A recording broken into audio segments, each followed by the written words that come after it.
আল্লাহ নবী ভবিষ্যৎবাণী করে গিয়েছেন যে কিয়ামতের আগে ইমাম মাহদি আসার আগে হিন্দুস্তানে একটা যুদ্ধ হবে। এই হিন্দুস্তানের যুদ্ধে যে মুসলমানরা হিন্দুস্তানের বিরুদ্ধে যুদ্ধ করবে তাদের জন্য আল্লাহ জাহান্নামের আগুন মাফ করে দিবেন। তা হিন্দুস্তানের উগ্রবাদীদেরকে আমরা বলবো, তোরা যে আমাদেরকে ভয় দেখাস, আমরা ভয় পাই না, কারণ রসুল আমাদেরকে বার্তা দিয়ে গিয়েছেন আমরা যুদ্ধ প্রিয় জাতি নই, আমরা শান্তি প্রিয় জাতি, আমরা ডিফেন্সিভ, আমরা কাউকে আক্রমণ করি না, তবে আক্রান্ত হয়ে গেলে কাউকে আমরা ছাড় দিতে জানি না। হাসবুকাল্লাহু ওয়া মান ইত্তাবা'আকা মিনাল মুমিনিন। হে নবী, আপনার জন্য আর আপনার অনুসারী মুমিনদের জন্য যিনি যথেষ্ট, গলার আওয়াজ বড় করে সবাই বলেন তিনি কি? আমাদের দেশ নিয়ে তারা তুচ্ছ-তাচ্ছিল্যমূলক কথাবার্তা বলে, ব্যাককলের দল। তোদের কাছে হয়তো সব আছে, কিন্তু আমাদের কাছে এমন জিনিস আছে যা তোদের কাছে নাই। আমাদের ঈমান আছে, তোদের ঈমান নাই। আমরা যদি ঈমানের কোয়ালিটি নিয়ে দাঁড়াই তো 14 কোটি থাকবো না। আমরা শক্তিতে 140 কোটি হলে তোমাদের ভারতবর্ষ মিলেও আমাদেরকে মোকাবেলা করতে পারবে না। আজকে যে যুদ্ধের দামামা শুনতে পাই, এটা গাজওয়াতুল হিন্দ, হিন্দুস্তানের একটি যুদ্ধ হবে, যেটা 1500 বছর আগে বলেছেন মুহাম্মাদুর রাসূলুল্লাহ সাল্লাল্লাহু আলাইহি ওয়াসাল্লাম। আপনারা আছেন তো এখানে? এই হাদিসটি বর্ণিত হয়েছে নাসাই শরীফে, হাদিসটি এসেছে তিরমিজি শরীফে। হাদিসের বর্ণনাকারী সাহাবী হচ্ছেন সাউবান রাদিয়াল্লাহু আনহু। তিনি বলছেন, ইসাবাতানি মিন উম্মতি আহরাজাহুমাল্লাহু মিনান নার। আমার উম্মতে দুটি দলকে আল্লাহ তাআলা জাহান্নামের আগুন থেকে মুক্তি দিয়েছেন। বলেন তো দেখি, নবীজির কয়টা দলকে জাহান্নাম থেকে মুক্তি দেওয়া হয়েছে? পুরুষ মানুষের মতো জবাব দেন, কয়টা? এই দুই দল, এদের জন্য জাহান্নামের আগুন মাফ এবং জান্নাত তাদের জন্য অবধারিত। কোন দুই দল? এক নাম্বার হলো ইসাবাতুন তাগজুল হিন্দ, যারা হিন্দুস্তানের বিরুদ্ধে যুদ্ধে অংশগ্রহণ করবে, এদেরকে আল্লাহ জাহান্নামের আগুন থেকে মাফ করে দিবে। ইসাবাতুন তাগজুল হিন্দ, যারা হিন্দুস্তানের বিরুদ্ধে যুদ্ধ করবে। এটা এই যুগের হাদিস না 1500 বছর আগে? তাহলে 1500 বছর আগে নবীজি বলেছেন হিন্দুস্তানের বিরুদ্ধে যারা যুদ্ধে অংশগ্রহণ করবে। তাহলে বোঝা গেল এই হাদিস একটা বার্তা দেয় যে ভবিষ্যতে এই হিন্দুস্তানকে কেন্দ্র করে কোনো যুদ্ধ হতে। গাজওয়াতুল হিন্দের ব্যাপারে 8টি হাদিস বর্ণিত হয়েছে। এর মধ্যে 7টি হাদিসের ব্যাপারে মুহাদ্দিসিনগণ বলেছেন এগুলো সনদের দিক থেকে দাঈফ।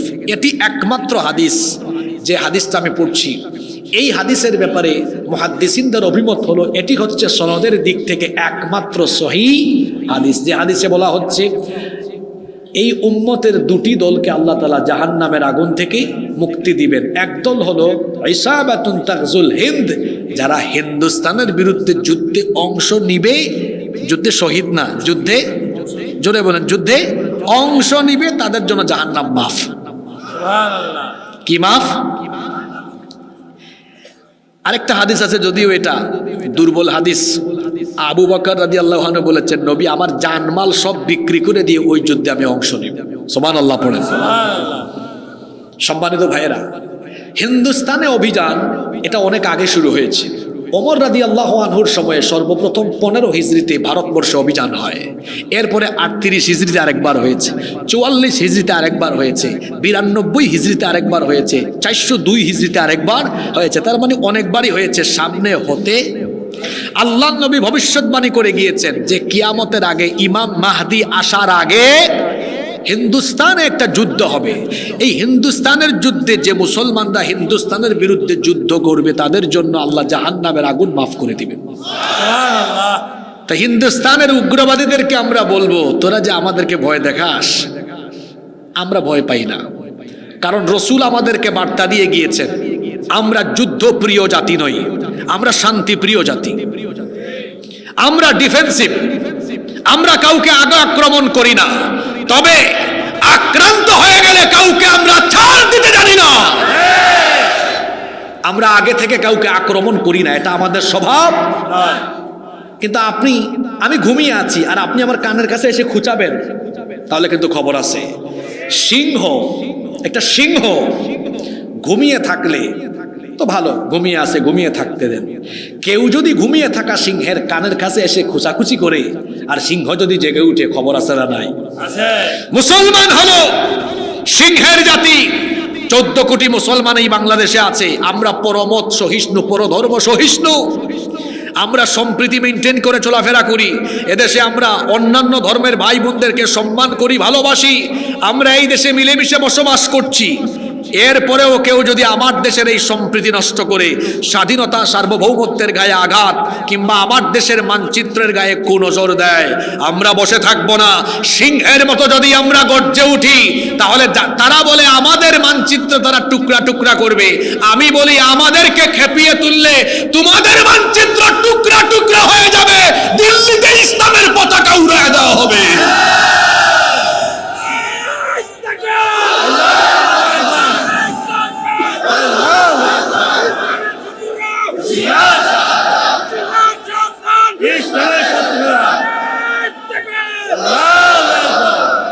সম্মানিত ভাইয়েরা, দাঁড়ান, স্লোগান আর দিয়েন না, আমি লাইনে তুলে একবারে দিই, পরে 2-3 মিনিট একবারে দিয়েন। আমার কথা এখনো বাকি আছে। কমিটি আমাকে উঠাইছে 11টায়, তারা গতকাল দেখা করছে বলছে 10টায়। এই 11টার পরে আমরা আলোচনার আখিরি দিকে, শেষ দিকে থাকি। এতগুলা মানুষ শীতের রাতে এত দূর থেকে এসেছে, এত রাত করবেন না আপনারা। আর আপনারা এখন আর স্লোগান দিয়েন না, একটু পরে একবারে লাইনে তুলে দিব, একবারে মেরা দিবেন, ঠিক আছে? তাহলে বলছিলাম, আল্লাহ রসুল বলেছেন যে আমার উম্মতের 2 দলকে আল্লাহ তাআলা জাহান্নাম থেকে মুক্তি দিবেন। সুবহানাল্লাহ। এক দল যারা হিন্দুস্তানের বিরুদ্ধে যুদ্ধে অংশ নিবে। ও যুবক ভাইয়েরা, 37 জুলাইয়ের যুবক ভাইয়েরা, হিন্দুস্তানিদের হুঙ্কারে এই যুবকরা ভয় পাবে না। আগের ফেরাউন যারা ছিল ভারতের 5 আটা গোলাম, ভারতীয় সেবাদাস, এই যুবকদের সামনে তারা যেভাবে পালিয়ে গিয়েছে, ঠিক তেমনি ভাবে তাদের হুকুমদাতা, তাদের প্রভুরা যদি আমাদের সামনে আসে, ইনশাআল্লাহ যুবকদের গণস্রোতের সামনে তারা বঙ্গোপসাগরে গিয়ে নিক্ষেপ হবে। যুবকদের তুফান, এই গণস্রোতকে রুখে দেওয়া যায় না। স্রোতের সামনে যা আসে তা যেভাবে ভেসে যায়, ঠিক তেমনি ভাবে মুসলিম উম্মার যুবকেরা যদি ঐক্যবদ্ধ হয়ে দাঁড়িয়ে যায়, সেই যুবকদের ঐক্যের শক্তিকে মোকাবেলা করে তাদের সামনে দাঁড়িয়ে থাকার কোনো শক্তি দুনিয়াতে নাই। নবীজি বলেছেন আমার উম্মতের 2 দলকে আল্লাহ জাহান্নাম থেকে মুক্তি দিবেন। এক দলের পরিচয় তো পাইলাম, আরো একটা দল বাকি আছে না? এটা কারা? আল্লাহ নবী বলেছেন আরেক দল হলো ইসাবাতুন তাকুনু মা ঈসা ইবনে মারইয়াম আলাইহিস সালাম। আরেক দল হলো যারা ঈসা আলাইহিস সালামের অনুসারী হয়ে, ঈসা আলাইহিস সালামের সাথী হয়ে, ঈসা আলাইহিস সালামের সৈন্য হয়ে দাজ্জালকে যারা মোকাবেলা করবে, ঈসা আলাইহিস সালামের অনুসারী সাথী সেই সৈন্যদেরকেও আল্লাহ তাআলা জাহান্নামের আগুন থেকে মুক্তি দিয়েছে। দেখি তো বলেন, পৃথিবীর একজন নবীর এখনো মৃত্যু হয় নাই, ওই নবীর নাম কি? যদিও খ্রিস্টানদের আকীদা হলো, তারা বলে ঈসা আলাইহিস সালামকে তারা শুলে চড়িয়ে হত্যা করেছে, কিন্তু আল্লাহর কোরআন আমাদেরকে বলে তারা যাকে শুলে চড়িয়ে হত্যা করেছে তিনি ঈসা ছিলেন না, তিনি ছিলেন মিস্টার মিসা। কারণ তারা যে সৈন্যরা ঈসা আলাইহিস সালামকে ধরার জন্য ঘরে ঢুকেছিল, তাদের সৈন্যদের একজনকে আল্লাহ ঈসা নবীর সুরত দিয়েছেন। আল্লাহর জন্য এটা কঠিন না সহজ? ঈসা আলাইহিস সালামকে আল্লাহ আসমানে উঠায় নিয়েছেন। প্রশ্ন হতে পারে আল্লাহ কেন ঈসা আলাইহিস সালামকে আসমানে উঠালেন? 2 কারণ। 1 নাম্বার কারণ আল্লাহ তার নবীর হেফাজত করেছেন, আর 2 নাম্বার কারণ হলো তিনি দোয়া করেছিলেন, আল্লাহ আমার পরেই তো দুনিয়ায় আখিরি নবী চলে আসবেন, এই নবীর উম্মতের মর্যাদা অনেক বেশি, সুতরাং অবশ্যই তুমি আমাকে এই নবীর উম্মত বানাও। আল্লাহ বললেন ঠিক আছে ঈসা, আমি তোমার ফরিয়াদ কবুল করলাম, তোমাকে মৃত্যু না দিয়ে আমি আল্লাহ তাআলা তোমাকে ওই নবীর উম্মত হিসাবে দুনিয়ায় আবার পাঠিয়ে দিব। তিনি কি আসবেন না? আসবেন। ওই যে সিরিয়া, সিরিয়াও বিজয় হয়ে গেছে। ইমাম মাহদি আসার আলামত কিন্তু প্রকাশ পাচ্ছে। এই সিরিয়া হবে, এই যে বর্তমান সিরিয়া, তারপর আপনার ফিলিস্তিন, তারপরে লেবানন, জর্ডান, কয়টা দেশের নাম বলেছি আমি? সিরিয়া, ফিলিস্তিন, লেবানন, জর্ডান, এই 4টা দেশ মিলে রসুলের যুগে এক দেশ ছিল, যে দেশের নাম ছিল শাম। যে দেশের নাম ছিল, হাদিসের কিতাব খুলে দেখেন, আলেমরা বসে আছেন এখানে, আল্লাহ রসুল এই শামের জন্য দোয়া করেছেন, আল্লাহুম্মা বারিক লানা ফি শামিনা ওয়া ফি ইয়ামানিনা, হে আল্লাহ আপনি আমাদের শামে, ইয়ামেনে বরকত দেন। সুবহানাল্লাহ। এই সিরিয়াকে কোরআনে বলা হয়েছে আরদুল মুকাদ্দাসা, মানে শামের অঞ্চলকে বলা হয়েছে পবিত্র ভূমি। আল্লাহ রসুল হাদিসে বলেছেন এটি হবে আরদুল মাহশারি ওয়াল মানশার, এটি হবে কিয়ামতের ময়দান। আল্লাহ রসুল আরো বলেছেন এটি হবে শেষ জামানায়, কিয়ামতের আগে পৃথিবীর ক্ষমতার কেন্দ্রবিন্দু। সুবহানাল্লাহ পড়তে ইচ্ছে করে না? বর্তমানে হোয়াইট হাউস থেকে মার্কিনিরা মোরলগিরি করে, এর আর বেশি দিন, আর কয়েক বছর, আর কয়েক বছর পরে এদের রাজত্ব, কয়েক বছর না, এই দেখবেন খুব শীঘ্রই আমেরিকার পতন হবে। বলবেন হুজুর এটাকে আবেগী কথা না, হাসিবুর রহমান চাপাবাজির কোনো কথা বলেন, আলেমদেরকে সাক্ষী রেখে বলছি, ওনাদেরকে জিজ্ঞেস করেন কিয়ামতের আগে পৃথিবীতে বড় বড় 3টা ভূমিকম্প হবে। কয়টা ভূমিকম্প হবে? আমি ভুল বললে হুজুররা আমাকে শুধরে দিবেন। কয়টা ভূমিকম্প?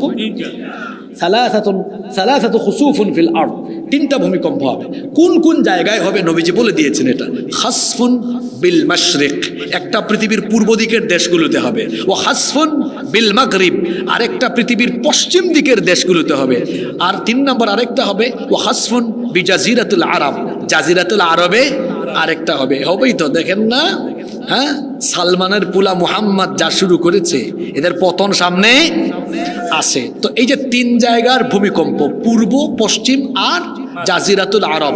এখন আপনারা ওয়ার্ল্ড ম্যাপ, বিশ্ব মানচিত্র তো আপনাদের জানা আছে, পশ্চিমে কোন দেশ?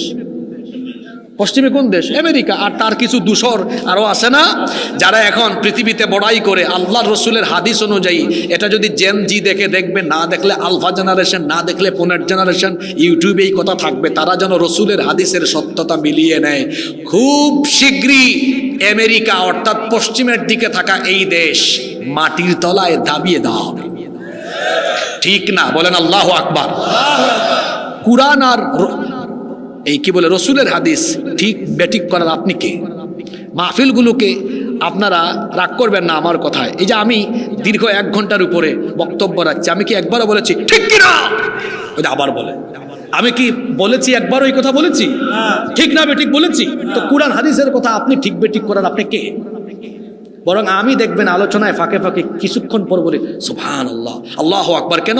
এই ঠিক ঠিক বললে সওয়াব হয় না, সুবহানাল্লাহ বললে সওয়াব হয়, আল্লাহু আকবার বললে সওয়াব হয়। সুবহানাল্লাহ, আবারও ঠিক সুবহানাল্লাহ, আল্লাহু আকবার বলেন সুবহানাল্লাহ।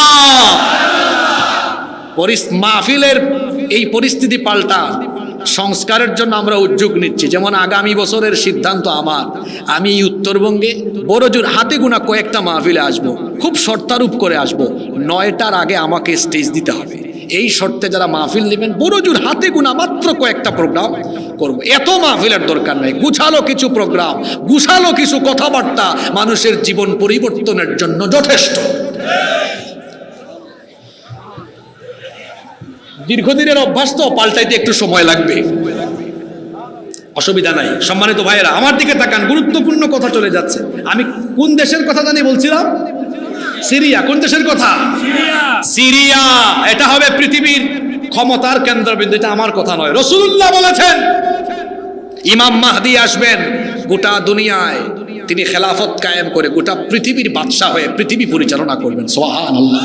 আর তার ক্ষমতার হেডকোয়ার্টার হবে কোথায়? নবীজি বলেছেন শামে। কোথায়? আবার এই সিরিয়া এমন একটা দেশ, ওই যে একজন নবী মারা যান নাই, নামটা জানি কি? উনি কোন দেশে আসবেন জানেন? জানেন না আপনারা? সিরিয়া। কোন দেশ? হাদিসে এসেছে ইমাম মাহদি আসার পরে দাজ্জাল আসবে, আর দাজ্জাল এসে মক্কা মদিনা ছাড়া গোটা দুনিয়ায় তাণ্ডব চালাবে। এরপরে আল্লাহ দাজ্জালকে কতল করার জন্য, হত্যা করার জন্য ঈসা আলাইহিস সালামকে আবার দুনিয়ায় পাঠাবেন। সুবহানাল্লাহ। আর তিনি কোথায় আসবেন? হাদিসে এসেছে সিরিয়ার দামেস্কের পূর্ব দিকে সাদা গম্বুজওয়ালা একটা মসজিদ হবে। ওই সাদা গম্বুজওয়ালা মসজিদে ফজরের নামাজের ঠিক আগ মুহূর্তে একামত হবে, আর উনি ওই সময় দুইজন ফেরেশতার কাঁধের উপরে ভর করে এই মসজিদের ছাদে অবতরণ করবেন। ইমাম মাহদী নামাজে ইমামতিতে দাঁড়াতে যাবেন, তিনি দেখেই চিনবেন, বলবেন আপনি তো রূহুল্লাহ ঈসা আলাইহিস সালাম, আসেন আপনি ইমামতি করেন। তিনি বলবেন, না, আপনি মুসলমানদের খলিফা, আপনি ইমামতি করেন, আমি ইমামতির জন্য আসি নাই, আমি খুব বড় কাজের জন্য আসছি।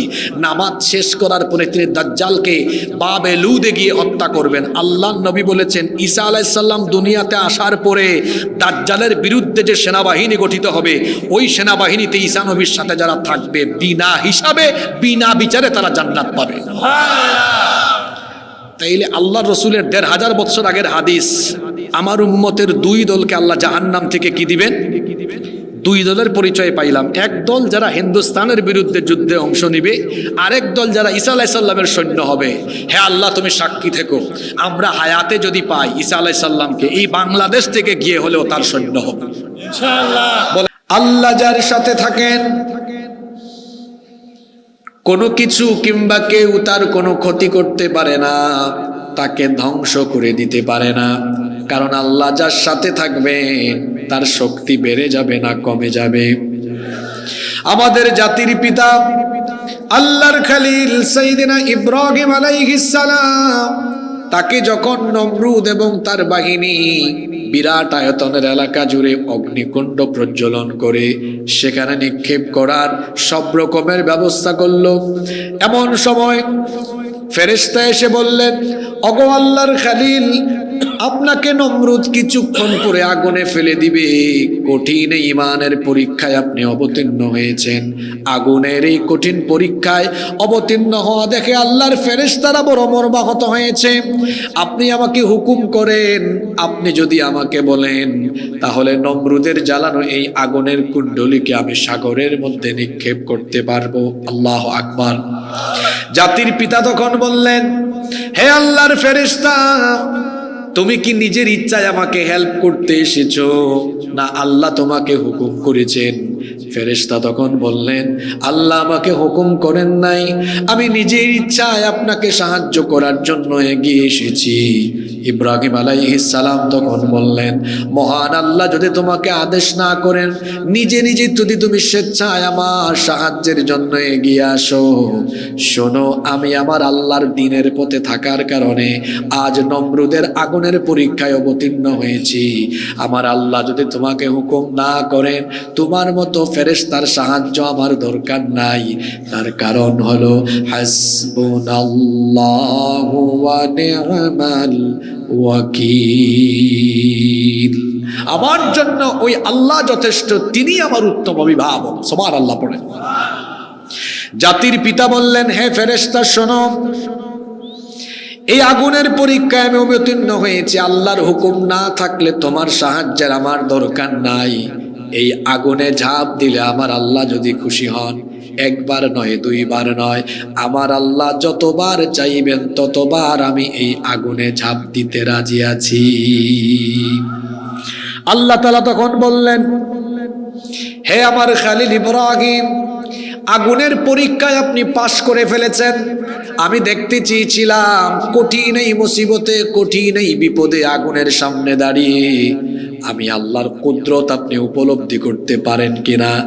আগুনের এই পরীক্ষা অবতীর্ণ হয়ে আমার কুদরত আপনি উপলব্ধি করতে পেরেছেন। আমি কি আপনাকে একা ছেড়ে দিতে পারি নাকি?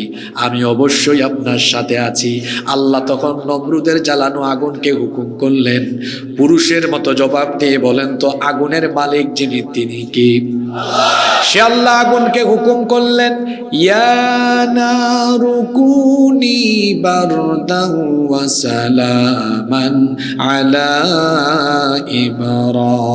ইব্রাহিম। আগুনের মালিক সেই মহান আল্লাহ আগুনকে হুকুম করলেন, হে আগুন, তোমার স্বভাব, তোমার বৈশিষ্ট্য হলো তুমি যাকে ধরো জ্বালিয়ে দাও, পুড়িয়ে দাও, ছাড়খাড় করে দাও, কিন্তু আজ তুমি তোমার স্বভাবের বিপরীত কাজ করবে, তোমার বৈশিষ্ট্যের বিপরীত কাজ করবে। তুমি আজকে আমার খলিল ইব্রাহিমকে না জ্বালিয়ে না পুড়িয়ে আমার খলিল ইব্রাহিমের জন্য তুমি শান্তিদায়ক এবং আরামদায়ক হয়ে যাও। নমরুদ আর তার বাহিনী ইব্রাহিম আলাইহিস সালামকে চরকিতে উঠিয়ে অগ্নিকুণ্ডে নিক্ষেপ করে আনন্দে আত্মহারা, খুশিতে মাতোয়ারা হয়ে তারা যখন লাফালাফি করছে, তারা বলছে আমাদের দুশমন ইব্রাহিম আজকে আগুনে পুড়ে ছারখার হয়ে যাবে। কিছুক্ষণ পরে এসে একজন বলে, লিডার অবস্থা কিন্তু ভালো না। তখন নমরুদ বলল, কেন, কি হয়েছে? সে তখন বলল, লিডার আমরা তো ইব্রাহিমকে আগুনে ফেলেছি, আমরা মনে করেছিলাম আগুন ইব্রাহিমকে জ্বালিয়ে পুড়িয়ে ছারখার করে দিবে, কিন্তু আমাদের জ্বালানো আগুনের পাওয়ার মনে হয় আজকে কমে গিয়েছে। আগুন তো ইব্রাহিমকে জ্বালাতে পারছে না, পুড়াতে পারছে না।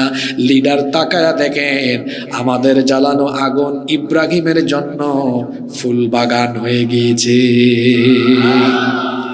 নমরুদের জ্বালানো আগুন জাতির পিতাকে জ্বালাতে পারে নাই, কারণ জাতির পিতার সাথে যার কুদরত ছিল, গলার আওয়াজ বড় করে বলেন তিনি কে? সে আল্লাহ যার সাথে থাকবেন ওই ব্যক্তির কোনো ক্ষতি, ওই ব্যক্তির কোনো প্রকার ধ্বংস কেউ কখনো করতে পারে। ওইদিকে মুসা আলাইহিস সালাম তিনি তার উম্মত বনি ইসরাইল নিয়ে বড় পেরেশানিতে পড়ে গেলেন, কারণ ফেরাউন তার উম্মতের উপরে অবর্ণনীয় জুলুম নির্যাতন আরম্ভ করেছে। তিনি তার উম্মতকে কেমনে নাজাতের পথ দেখাবেন অস্থির হয়ে গেলেন, পেরেশান হয়ে গেলেন। আল্লাহ তাআলা হুকুম করলেন, হে আমার নবী মুসা, তুমি তোমার উম্মতকে নিয়ে রাতের অন্ধকারে মিশর ছেড়ে চলে যাও। এবার রাতের অন্ধকারে তিনি তার উম্মত নিয়ে রাতের বেলা অজানা গন্তব্যে রওনা করলেন।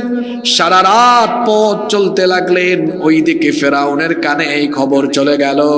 ফেরাউন তার বাহিনী নিয়ে পেছন থেকে ধাওয়া আরম্ভ করলো। মুসা নবী সারা রাত পথ চলতে চলতে দিনের বেলা তিনি লোহিত সাগরের সামনে গিয়ে পৌঁছালেন। তখন তার অধৈর্য এই উম্মত বনি ইসরাইল বলল, মুসা কোথায় নিয়ে এসেছো? তুমি তো বলেছিলে আমাদেরকে নাজাতের পথ দেখাবে, এটা তো নাজাতের কোনো পথ নয়। তাকিয়ে দেখো সামনে সাগর, এই সাগর আমরা কেমনে ক্রস করব, কেমনে অতিক্রম করব? এই কথাগুলো বলতে বলতে হঠাৎ করে তারা পিছনে তাকিয়ে দেখলো পিছনে ফেরাউনের বাহিনী চলে এসেছে। অধৈর্য এই উম্মত বনি ইসরাইল তখন বলল, মুসা তুমি তো আমাদেরকে নাজাত দিতে আনো নাই, বরং মিশর থেকে আমাদেরকে মৃত্যুর পথে ডেকে এনেছো। তাকিয়ে দেখো সামনে হলো সাগর, পিছনে ফেরাউনের বাহিনী, সামনে গেলেও মরণ, পিছনে গেলেও মরণ, কোথায় আমাদেরকে নিয়ে আসলে? মুসা তাকিয়ে দেখো ফেরাউনের বাহিনীর দিকে, প্রত্যেকের হাতে তীর আছে, বল্লম আছে, প্রত্যেকের হাতে মরণাস্ত্র আছে, তলোয়ার আছে। মরণাস্ত্র অর্থাৎ যে অস্ত্র দিয়ে মানুষ মারা যায়, এই রকম অস্ত্র তাদের প্রত্যেকের হাতে আছে। অস্ত্রে শস্ত্রে সজ্জিত হয়ে তারা এসেছে, তাদের সবার কাছে সব রকমের মরণাস্ত্র আছে। এবার মুসা তাকাও আমাদের দিকে, আমাদের সাথে কিন্তু তেমন কিছুই নাই। কঠিন এই মুসিবতের সময় মুসা নবী তার অধৈর্য এই উম্মতকে এমন এক কথা বললেন, আল্লাহ তাআলা তার সেই কথাটাকে কোরআনে কারীমের আয়াত বানিয়ে দিলেন। তিনি তখন তার উম্মতকে বললেন, কাল্লা ইন্না মাইয়া রাব্বি সায়াহদিন। কখনো নয়। কে বলেছে আমাদের সাথে কেউ নাই? ইন্না মাইয়া রাব্বি, নিশ্চয়ই আমাদের সাথে যিনি আছেন তিনি আমাদের রব। তিনি কে? আল্লাহর সাথে থাকলে আর কিছু লাগে? কথা বলেন, লাগে? আল্লাহ বললেন, মুসা তোমার ঈমান তো বড় সাংঘাতিক, সামনে সাগর, সামনে গেলে মরণ, পিছনে ফেরাউনের বাহিনী, সেখানেও মরণ, কিন্তু এই অবস্থায় তুমি তোমার ঈমানের উপরে অটল অবিচল থেকে আমি আল্লাহর কুদরতের আশায় আমার কুদরতের উপলব্ধি তুমি করতে পেরেছো। সুতরাং মুসা শোনো, তোমার উম্মতের সাথে কিছু না থাকলেও অসুবিধা নাই, আমি আজ তোমাদের সাথে আছি। আল্লাহু আকবার। ফেরাউনের বাহিনীকে তোমার উম্মত মোকাবেলা করার দরকার নাই, আমি আল্লাহ নিজেই আজকে তাদেরকে মোকাবেলা করব। আল্লাহ বললেন, ও মূসা তোমার লাঠি দিয়ে আঘাত করো। মূসা নবী লাঠি দিয়ে আঘাত করার সঙ্গে সঙ্গে সাগরের মাঝখান দিয়ে রাস্তা তৈরি করে দিলেন কে? আল্লাহ বললেন তোমার উম্মত নিয়ে চলে যাও। পানির অপর নাম হলো জীবন। আবার পানির অপর নাম ফেরাউনের জন্য আল্লাহ করে দিয়েছেন মরণ। ফেরাউন যখন তার দলবল নিয়ে সেখানে নামলো, অস্ত্র শস্ত্র নিয়ে এসেছে, তাদের বাহিনীকে মোকাবেলার জন্য আল্লাহর অস্ত্রের দরকার হয় নাই, কারণ পানীয় হলো জুনদুম মিন জুনুদিল্লাহ, এটাও আল্লাহর সৈনিক, এটা আল্লাহর হুকুম। মানে এই পানি দিয়ে আল্লাহ তাআলা ফেরাউন আর ফেরাউনের বাহিনীকে একেবারে নাকানি চুবানি খাওয়ায়া ধ্বংস করে দিলেন। ঘটনাটা এই জন্য বললাম, মূসা নবী এবং মূসা নবীর উম্মতের সাথে ছিলেন কে? আরো জুড়ে বলেন ছিলেন কি? সে আল্লাহ সাথে ছিলেন বলে ফেরাউন এবং তার দলবল মূসা নবী এবং মূসা নবীর উম্মতকে মারতে এসে তারা নিজেরাই মরে গিয়েছে, কারণ মূসা নবীর সাথে ছিলেন কি? তাহলে বোঝা গেল আল্লাহ যার সাথে আছেন তাকে যে মারতে আসবে নিজেই সে মরতে পারে। আবার দেখুন আমার আপনার প্রিয় নবী, আখিরি নবী, রাহমাতাল লিল আলামিন, মুহাম্মাদুর রাসূলুল্লাহ সাল্লাল্লাহু আলাইহি ওয়াসাল্লাম, তাকে যখন মক্কার কাফেরেরা হত্যার চূড়ান্ত পরিকল্পনা গ্রহণ করলো, আল্লাহ তাআলা তখন বললেন আমার হাবিব আপনি মক্কা থেকে মদিনায় হিজরত করেন। আল্লাহর নবী তার প্রিয়তম বন্ধু সাইয়েদনা আবু বকর সিদ্দিক রাদিয়াল্লাহু আনহুকে সাথে নিয়ে মক্কা থেকে রাতের অন্ধকারে বের হয়ে গেলেন। সারা রাত পথ চলতে চলতে ফজরের ওয়াক্তে তারা একটা গুহার পাশ দিয়ে যাচ্ছেন। আবু বকর রাদিয়াল্লাহু আনহু তখন বললেন ওগো আল্লাহর নবী, ফজরের ওয়াক্ত হয়ে যাচ্ছে, দিনের আলো ফুটে উঠতে শুরু করলে কাফিররা আমাদেরকে রাস্তায় ধরে ফেলবে, আমরা ধরা পড়ে যাব, চলেন এই গুহায় আমরা আশ্রয় গ্রহণ করি। দুইজন ওই গুহায় অবস্থান নিলেন। দিনের বেলা কাফিরের দল একেবারে গুহার কাছাকাছি চলে আসলো। আবু বকর রাদিয়াল্লাহু আনহু তখন বললেন ওগো আল্লাহর নবী, এই ছোট্ট গুহা, এখানে আমরা অবস্থান নিয়েছি, কাফেররা কাছাকাছি চলে এসেছে, সম্ভবত আমরা কিছুক্ষণের মধ্যে ধরা খেয়ে যাব, কারণ এটা এমন এক ছোট গুহা, আমরা বসে যদি মাথা উঁচু করি উপর থেকে দেখা যাবে, গুহার কাছে আসলে এর ভেতরে কে আছে সেটা বোঝা যাবে, সম্ভবত কিছুক্ষণের মধ্যে আমরা ধরা পড়তে যাচ্ছি। আমরা দুইজন আর তারা অনেকজন, তাদের সাথে অস্ত্র আছে, আমাদের সাথে কিছুই নাই। এমন কঠিন বিপদের সময় আল্লাহর নবী তার সাথীকে এমন এক কথা বললেন, সেটাও আল্লাহ কোরআনের আয়াত বানিয়ে দিলেন। আল্লাহর নবী তখন আবু বকর রাদিয়াল্লাহু আনহুকে বললেন লা তাহজান ইন্নাল্লাহা মা'ানা, ভয় পেও না। কে বলেছে আমাদের সাথে কেউ নাই? নিশ্চয়ই আমাদের সাথে আছেন কে? আল্লাহ সাথে ছিলেন। কাফিরের দল সেদিন তাদের কোনো ক্ষতি করতে পেরেছে? তিনটা ঘটনা কোরআন থেকে আমি বলেছি। আল্লাহ সাথে ছিলেন বলে জাতির পিতা ইব্রাহিম আলাইহিস সালামকে নমরুদের আগুন পুরাতে পারে নাই। আল্লাহ সাথে ছিলেন বলে ফেরাউন মূসা নবী আর তার উম্মতকে মারতে পারে নাই, নিজেরাই মরে গেছে। আল্লাহ সাথে ছিলেন বলে আবু বকর এবং আমার আপনার নবীকে হিজরতের রাতের পরের দিনে কাফেররা ক্ষতি করতে পারে নাই। তাহলে বোঝা গেল আল্লাহ যাদের সাথে থাকবেন তাদের সংখ্যা যদি কম হয়, তাহলে সংখ্যায় বেশি কাফের মুশরিক হলেও সংখ্যায় কম থাকা মুসলমানদেরকে বিজয়ী যিনি দান করে দেন তিনি কে? আপনারা ভাবতেছেন হুজুর আজকে এই 2 আয়াত ধরলো কেন? আর 5টা মিনিট সবর করেন তো বুঝবেন হুজুর কোন আয়াতে নিয়ে গেছে। মনোযোগ আছে তো আপনাদের? কেউ মনোযোগ হারাবেন না। আজকের ওয়াজ একেবারে বাস্তব ভিত্তিক, কোরআন সুন্নাহ আর বাস্তবতার সাথে মিলায়া করা হবে ইনশাআল্লাহ। তাহলে বোঝা গেল আল্লাহ যাদের সাথে থাকবেন তাদের সংখ্যা যদি কম থাকে, অল্প থাকে, তাদের সাথে কেউ পারবে না। এই যে 2 আয়াতের তাফসীর আমরা শুরু করছি, এই 2 আয়াত নাজিল হয়েছে বদর যুদ্ধের প্রাক্কালে। বদর যুদ্ধ হলো ইসলামের প্রথম যুদ্ধ। এই যুদ্ধ ছিল বড় কঠিন একটা যুদ্ধ, অসম যুদ্ধ, যেখানে মুসলমানরা সব দিক থেকে কম, কাফেররা সব দিক থেকে বেশি, মুসলমানরা সব দিক থেকে পিছিয়ে, কাফেররা সব দিক থেকে এগিয়ে। অসময় একটা যুদ্ধ ছিল। আসেন কোয়ান্টিটি, সংখ্যা, পরিমাণ। কাফিরদের সংখ্যা 1000, মুসলমানদের সংখ্যা মাত্র 313। আসেন ট্রেনিং নিয়ে কথা বলি। কাফিরদের 1000-এর সবার ট্রেনিং আছে, ট্রেনিং প্রাপ্ত বাহিনী। মুসলমানদের 313 জনের তেমন কোনো ট্রেনিং নাই। কাফিরদের যুদ্ধের রসদ বেশি, মুসলমানদের যুদ্ধের রসদ কম। কাফিরদের উট বেশি, ঘোড়া বেশি। সেই সময়ে যুদ্ধের বাহন ছিল উট আর ঘোড়া। কাফিরদের উটও বেশি, ঘোড়াও বেশি। মুসলমানদের উট কম, ঘোড়া কম।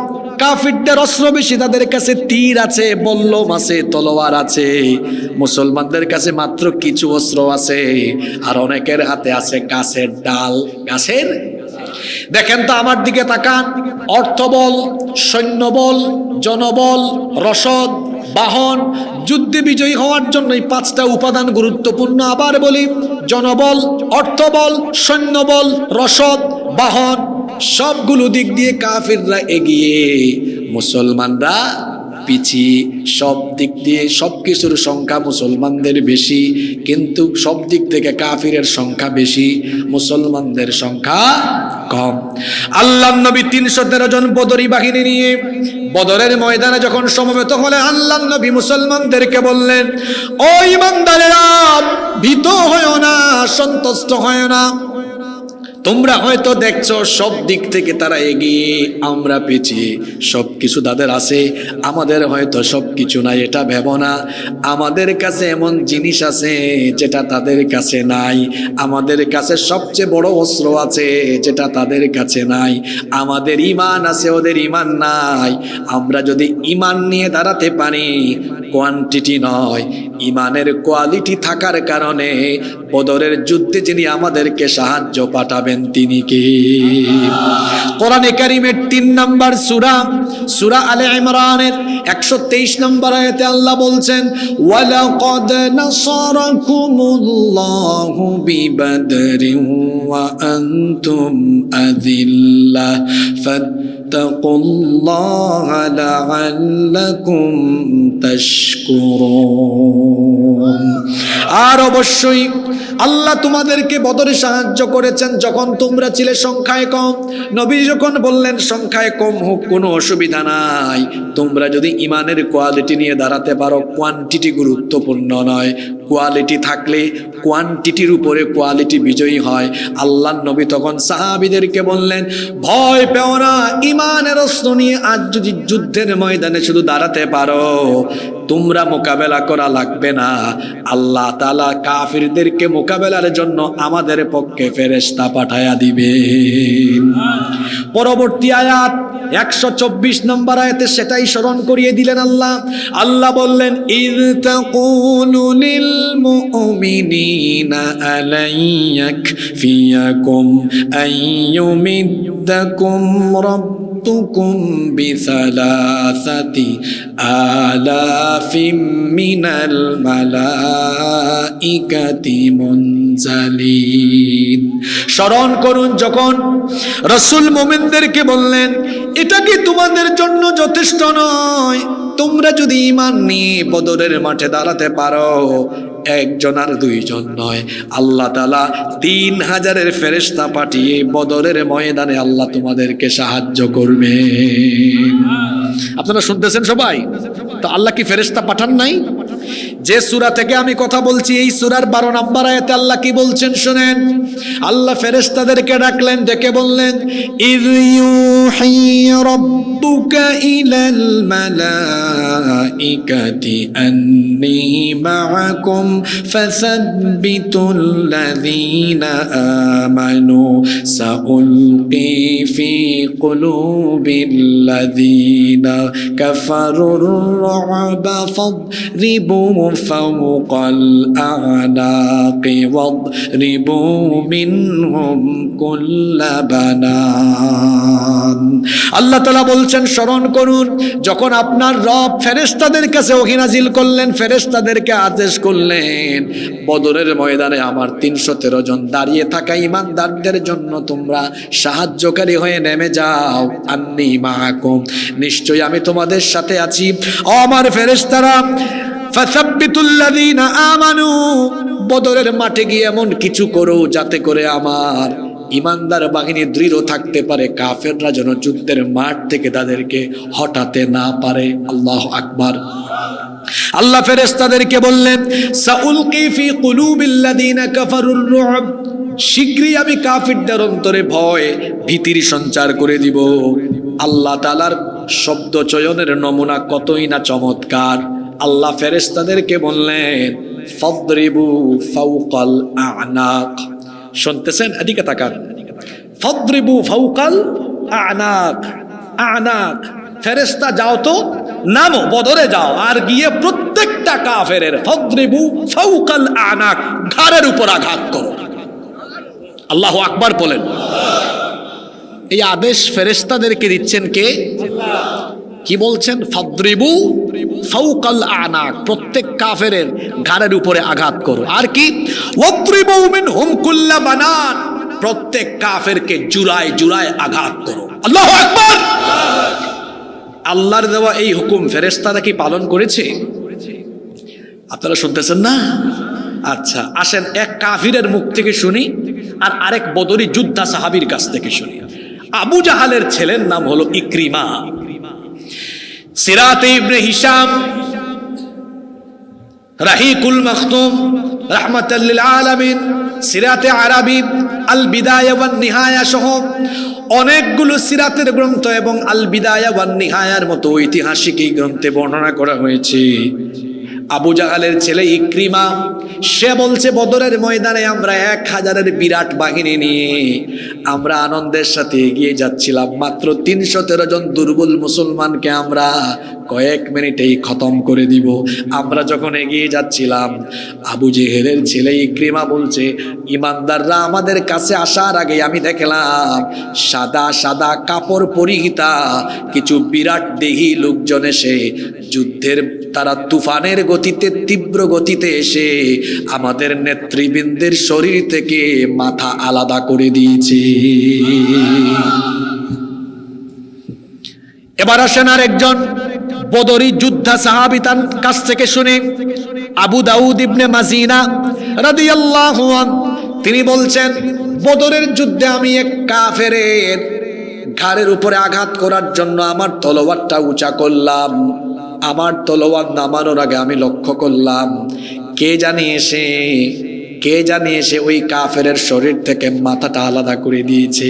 আল্লাহর নবী ওই সাহাবীর জবান থেকে যখন এই কথা শুনলেন, আল্লাহর নবী বললেন, সাহাবী তুমি বুঝতে পারো নাই, তুমি আঘাত করার আগেই আল্লাহর পাঠানো ফেরেশতা কাফের থেকে গর্দান আলাদা করে দিয়েছে। কোন যুগে কোন কালে মুসলমানরা সংখ্যা দিয়ে, কোয়ান্টিটি দিয়ে বিজয়ী হয় নাই। মুসলমানরা যুগে যুগে কালে কালে ইমানের কোয়ালিটি দিয়ে বিশাল কোয়ান্টিটির কাফেরদের উপরে আল্লাহর সাহায্যে বিজয়ী হয়েছে। আল্লাহু আকবার। এই জন্য আল্লাহ তাআলা এই আয়াতে বলছেন, ইয়া আইয়ুহান নাবিয়্যু হাসবুকাল্লাহু ওয়া মান ইত্তাবা'আকা মিনাল মুমিনিন। হে নবী, আপনার জন্য আর আপনার অনুসারী মুমিনদের জন্য যিনি যথেষ্ট, গলার আওয়াজ বড় করে সবাই বলেন তিনি কি? কোয়ান্টিটি, সংখ্যা দিয়ে নয়। মুসলমানরা যুগে যুগে বিজয়ী হয়েছে কি দিয়ে? তো কথা তো বলছেন না, কি দিয়ে? কি দিয়ে? আজ আমার দেশের স্বাধীনতা, সার্বভৌমত্ব, পার্শ্ববর্তী দেশ তাদের হুঙ্কারে যেন আমার দেশের স্বাধীনতার সার্বভৌমত্ব মনে হয় যেন অনেকে ভাবে এটা হুমকির মুখে। ওরা মনে করে আমাদের সংখ্যা কম, তারা আমাদেরকে শেষ করে ফেলবে, দাদাগিরি প্রভুগিরি দেখায়। নিতে নিতে দেখেন না একদম আপনাদের রংপুর, এই যে রংপুর, বৃহত্তর রংপুর বিভাগ নিয়ে ফেলতে চায়। ওই ব্যাককলরা তো জানে না এই বাংলাদেশে 20 কোটি জনসংখ্যা, তার মধ্যে 14 কোটি মুসলমান। এটা হলো সংখ্যায় 14 কোটি, কিন্তু এই 14 কোটি মুসলমান যদি ইমানি কোয়ালিটি নিয়ে দাঁড়ায়, তাহলে আল্লাহ তাদের সাথে থেকে এমন ভাবে সাহায্য করবেন যে তাদেরকে মোকাবেলা করা কোনো শক্তি পৃথিবীতে থাকবে না। মনোযোগ আছে আপনাদের? আমি কিন্তু মূল জায়গায় নিয়ে আসছি আপনাদেরকে, এখন আর জিমাইলে হবে না। মনোযোগ আছে? কেন পারবে না? তার কারণ পরের আয়াতে চলে এসছে, 65 নম্বর আয়াত। কেন পারবে না? কারণ ইমানদার যখন তার ইমানি কোয়ালিটি নিয়ে দাঁড়ায়, তাকে আল্লাহ এমন শক্তি দান করেন, এই শক্তির মোকাবেলা করার কোন সাহস দুনিয়ার কারো থাকে। আল্লাহ কি বলছেন পরের আয়াতে শোনেন, ইয়া আইয়ুহান নাবিয়্যু হাররিদিল মুমিনিনা আলাল কিতাল। হে নবী, মুমিনদেরকে আপনি যুদ্ধের ব্যাপারে এনকারেজ করেন, যুদ্ধের ব্যাপারে উৎসাহিত করেন। কি চমৎকার শব্দ চয়ন! আল্লাহ বললেন হাররিদ, আপনি মুমিনদেরকে উৎসাহিত করেন। মুমিনরা যুদ্ধের কথা শুনলে ভয় পায় না, বরং মুমিনরা যুদ্ধের কথা শুনলে উদ্বুদ্ধ হয়, উদ্বেলিত হয়, আনন্দিত হয়, প্রফুল্লিত হয়। যুদ্ধের কথা শুনলে মুমিনরা আনন্দিত হয় দুই কারণে। জোরে বলেন, কয়টা কারণে?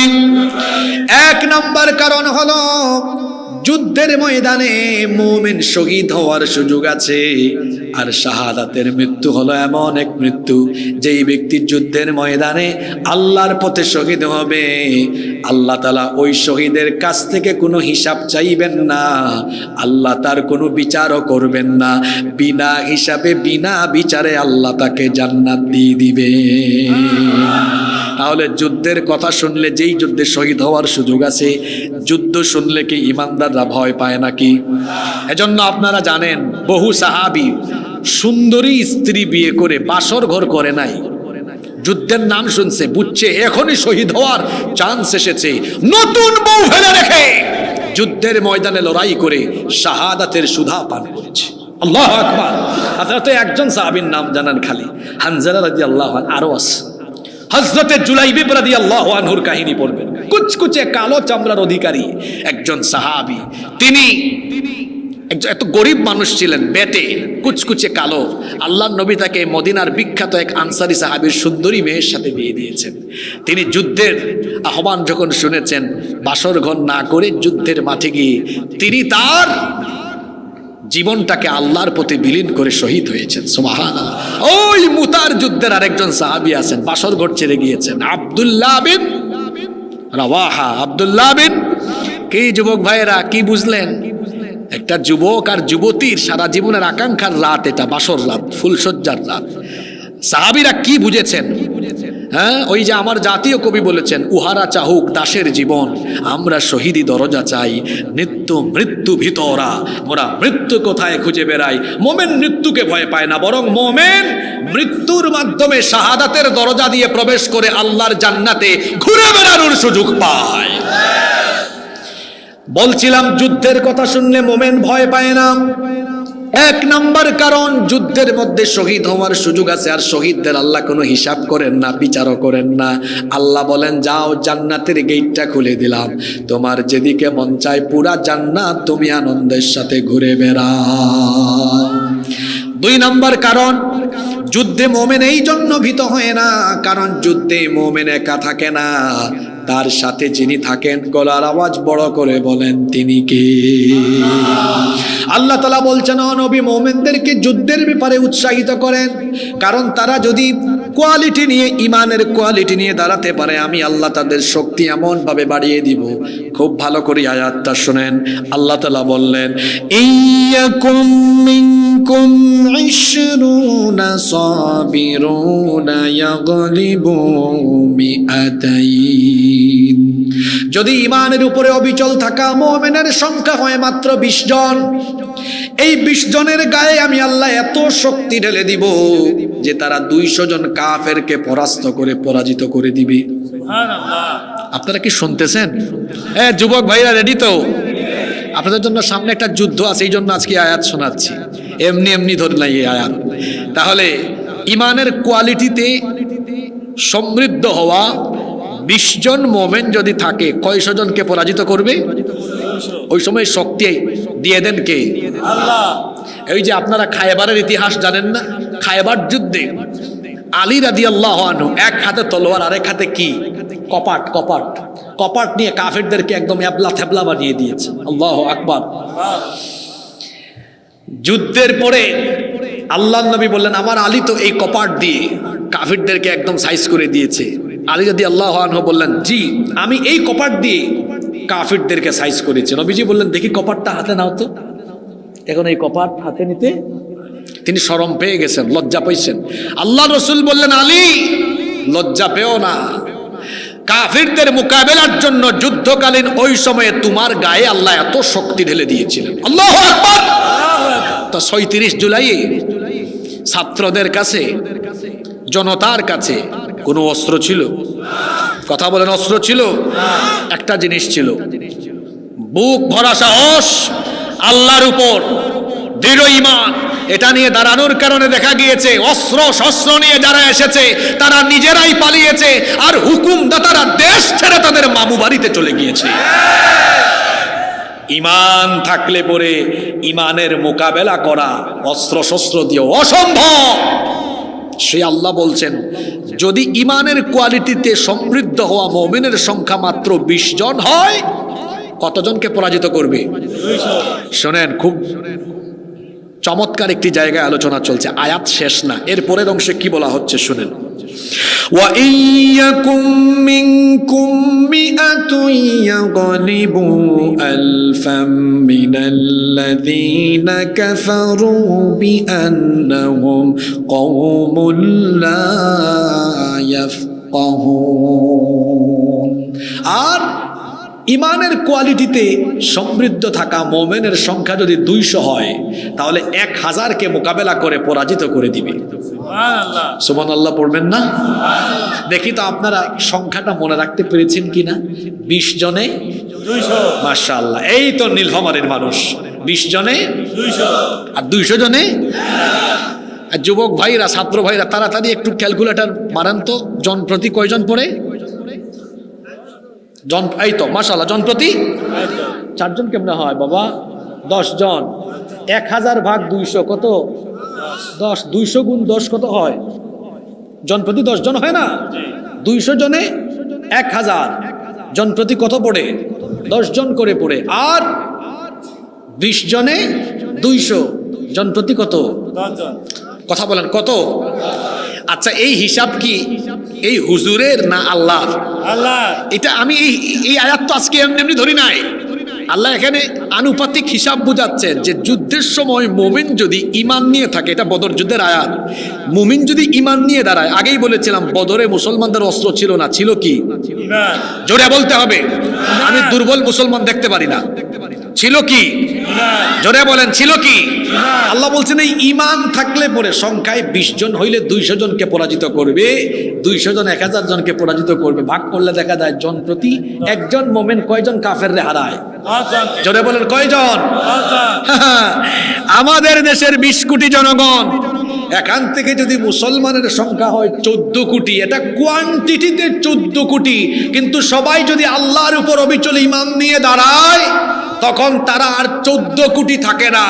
ঈমান থাকলে পরে সেই যুদ্ধকালীন মুহূর্তে তাদের শরীরে আল্লাহ 10 গুণ শক্তি বৃদ্ধি করবেন। 14 কোটি গুণ 10 সমান 140 কোটি।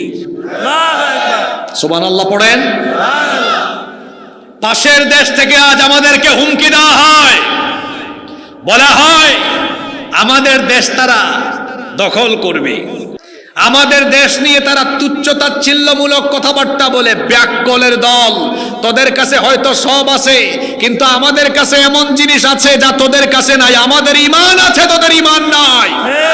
আমরা যদি ঈমানের কোয়ালিটি নিয়ে দাঁড়াই তো 14 কোটি থাকবো না, আমরা শক্তিতে 140 কোটি হলে তোমাদের ভারতবর্ষ মিলেও আমাদেরকে মোকাবেলা করতে পারবে না। সম্মানিত ভাইয়েরা, ভারত কোনোদিনও বাংলাদেশের সাথে পারবে না। কুরআন, হাদিস আর আল্লাহর রসুলের ভবিষ্যৎবাণী এবং বাস্তবতা দিয়ে আজকে বলবো। আজকে যে যুদ্ধের দামামা শুনতে পাই, এটা গাজওয়াতুল হিন্দ, হিন্দুস্তানের একটি যুদ্ধ হবে, যেটা 1500 বছর আগে বলেছেন মুহাম্মাদুর রাসূলুল্লাহ সাল্লাল্লাহু আলাইহি ওয়াসাল্লাম। আপনারা আছেন তো এখানে? এই হাদিসটি বর্ণিত হয়েছে নাসাই শরীফে, হাদিসটি এসেছে তিরমিজি শরীফে। হাদিসের বর্ণনাকারী সাহাবী হচ্ছেন সাউবান রাদিয়াল্লাহু আনহু। তিনি বলছেন ইসাবাতানি মিন উম্মতি আহরাজাহুম আল্লাহু মিনান নার, আমার উম্মতে দুটি দলকে আল্লাহ তাআলা জাহান্নামের আগুন থেকে মুক্তি দিয়েছেন। বলেন তো দেখি, নবীজির কয়টা দলকে জাহান্নাম থেকে মুক্তি দেওয়া হয়েছে? পুরুষ মানুষের মতো জবাব দেন, কয়টা? এই দুই দল, এদের জন্য জাহান্নামের আগুন মাফ এবং জান্নাত তাদের জন্য অবধারিত। কোন দুই দল? এক নাম্বার হলো ইসাবাতুন তাগজুল হিন্দ, যারা হিন্দুস্তানের বিরুদ্ধে যুদ্ধে অংশগ্রহণ করবে, এদেরকে আল্লাহ জাহান্নামের আগুন থেকে মাফ করে দিবে। ইসাবাতুন তাগজুল হিন্দ, যারা হিন্দুস্তানের বিরুদ্ধে যুদ্ধ করবে। এটা এই যুগের হাদিস না ১৫০০ বছর আগে? তাহলে ১৫০০ বছর আগে নবীজি বলেছেন হিন্দুস্তানের বিরুদ্ধে যারা যুদ্ধে অংশগ্রহণ করবে। তাহলে বোঝা গেল এই হাদিস একটা বার্তা দেয় যে ভবিষ্যতে এই হিন্দুস্তানকে কেন্দ্র করে কোনো যুদ্ধ হতে। গাজওয়াতুল হিন্দের ব্যাপারে ৮টি হাদিস বর্ণিত হয়েছে। এর মধ্যে ৭টি হাদিসের ব্যাপারে মুহাদ্দিসিনগণ বলেছেন এগুলো সনদের দিক থেকে দঈফ। এটি একমাত্র হাদিস, যে হাদিসটা আমি পড়ছি, এই হাদিসের ব্যাপারে মুহাদ্দিসিনদের অভিমত হলো এটি হচ্ছে সনদের দিক থেকে একমাত্র সহিহ হাদিস। যে হাদিসে বলা হচ্ছে এই উম্মতের দুটি দলকে আল্লাহ তাআলা জাহান্নামের আগুন থেকে মুক্তি দিবেন। একদল হলো ইসাবাতুন তাগজুল হিন্দ, যারা হিন্দুস্তানের বিরুদ্ধে যুদ্ধে অংশ নিবে, যুদ্ধে শহীদ না, যুদ্ধে, জোরে বলেন, যুদ্ধে অংশ নিবে, তাদের জন্য জাহান্নাম মাফ। কি মাফ? আরেকটা হাদিস আছে, যদিও এটা দুর্বল হাদিস। আবু বকর রাদিয়াল্লাহু আনহু বলেছেন নবী আমার জানমাল সব বিক্রি করে দিয়ে ওই যুদ্ধে আমি অংশ নিব। সুবহানাল্লাহ পড়েন। সম্মানিত ভাইয়েরা, হিন্দুস্তানে অভিযান এটা অনেক আগে শুরু হয়েছে। ওমর রাদিয়াল্লাহু আনহুর সময়ে সর্বপ্রথম ১৫ হিজরিতে ভারতবর্ষে অভিযান হয়। এরপরে ৩৮ হিজরিতে আরেকবার হয়েছে, ৪৪ হিজরিতে আরেকবার হয়েছে, ৯২ হিজরিতে আরেকবার হয়েছে, ৪০২ হিজরিতে আরেকবার হয়েছে। তার মানে অনেকবারই হয়েছে। সামনে হতে আল্লাহর নবী ভবিষ্যৎবাণী করে গিয়েছেন যে কিয়ামতের আগে, ইমাম মাহদি আসার আগে হিন্দুস্তানে একটা যুদ্ধ হবে। এই হিন্দুস্তানের যুদ্ধে যে মুসলমানরা হিন্দুস্তানের বিরুদ্ধে যুদ্ধ করবে তাদের জন্য আল্লাহ জাহান্নামের আগুন মাফ করে দিবেন। তা হিন্দুস্তানের উগ্রবাদীদেরকে আমরা বলবো তোরা যে আমাদেরকে ভয় দেখাস, আমরা ভয় পাই না, কারণ রসুল আমাদেরকে বার্তা দিয়ে গিয়েছেন আমরা যুদ্ধপ্রিয় জাতি নই, আমরা শান্তিপ্রিয় জাতি, আমরা ডিফেন্সিভ, আমরা কাউকে আগে আক্রমণ করি না, তবে আক্রান্ত হয়ে গেলে কাউকে আমরা ছাড় দিতে জানি না। আমরা আগে থেকে কাউকে আক্রমণ করি না, এটা আমাদের স্বভাব। কিন্তু আমি ঘুমিয়ে আছি আর আপনি আমার কানের কাছে এসে খুঁচাবেন, তাহলে কিন্তু খবর আছে। একটা সিংহ ঘুমিয়ে থাকলে তো ভালো, ঘুমিয়ে আছে, ঘুমিয়ে থাকতে দেন। কেউ যদি ঘুমিয়ে থাকা সিংহের কানের কাছে এসে খুঁচাখুচি করে আর সিংহ যদি জেগে উঠে, খবর আছে না নাই? মুসলমান হলো সিংহের জাতি। 14 কোটি মুসলমান এই বাংলাদেশে আছে। আমরা পরমত সহিষ্ণু, পরধর্ম সহিষ্ণু, আমরা সম্প্রীতি মেনটেন করে চলাফেরা করি। এদেশে আমরা অন্যান্য ধর্মের ভাই বোনদেরকে সম্মান করি, ভালোবাসি। আমরা এই দেশে মিলেমিশে বসবাস করছি। এরপরেও কেউ যদি আমার দেশের এই সম্প্রীতি নষ্ট করে স্বাধীনতা সার্বভৌমত্বের গায়ে আঘাত কিংবা আমার দেশের মানচিত্রের গায়ে কুনজর দেয়, আমরা বসে থাকবো না। সিংহের মতো যদি আমরা গর্জে উঠি, তাহলে তারা বলে আমাদের মানচিত্র তারা টুকরা টুকরা করবে। আমি বলি আমাদেরকে খেপিয়ে তুললে তোমাদের মানচিত্র টুকরা টুকরা হয়ে যাবে, দিল্লিতে ইসলামের পতাকা উড়িয়ে দেওয়া হবে।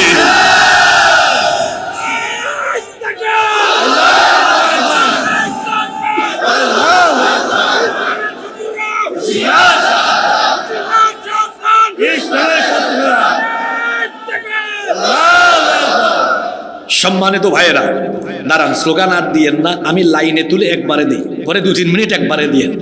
আমার কথা এখনো বাকি আছে। কমিটি আমাকে উঠাইছে 11টায়, তারা গতকাল দেখা করছে বলছে 10টায়। এই 11টার পরে আমরা আলোচনার আখিরি দিকে, শেষ দিকে থাকি। এতগুলা মানুষ শীতের রাতে এত দূর থেকে এসেছে, হ্যাঁ, এত রাত করবেন না আপনারা।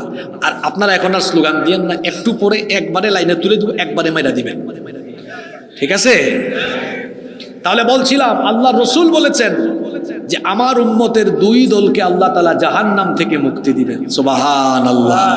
এক দল যারা হিন্দুস্তানের বিরুদ্ধে যুদ্ধে অংশ নেবে। ও যুবক ভাইয়েরা, ৩৬ জুলাইয়ের যুবক ভাইয়েরা, হিন্দুস্তানিদের হুঙ্কারে এই যুবকরা ভয় পাবে না। আগের ফেরাউন যারা ছিল ভারতের ৫ আটা গোলাম, ভারতীয় সেবাদাস, এই যুবকদের সামনে তারা যেভাবে পালিয়ে গিয়েছে, ঠিক তেমনি ভাবে তাদের হুকুমদাতা, তাদের প্রভুরা যদি আমাদের সামনে আসে, ইনশাআল্লাহ যুবকদের গণস্রোতের সামনে তারা বঙ্গোপসাগরে গিয়ে নিক্ষেপ হবে। যুবকদের তুফান, এই গণস্রোতকে রুখে দেওয়া যায় না। স্রোতের সামনে যা আসে তা যেভাবে ভেসে যায়, ঠিক তেমনি ভাবে মুসলিম উম্মার যুবকেরা যদি ঐক্যবদ্ধ হয়ে দাঁড়িয়ে যায়, সেই যুবকদের ঐক্যের শক্তিকে মোকাবেলা করে তাদের সামনে দাঁড়িয়ে থাকার কোনো শক্তি দুনিয়াতে নাই।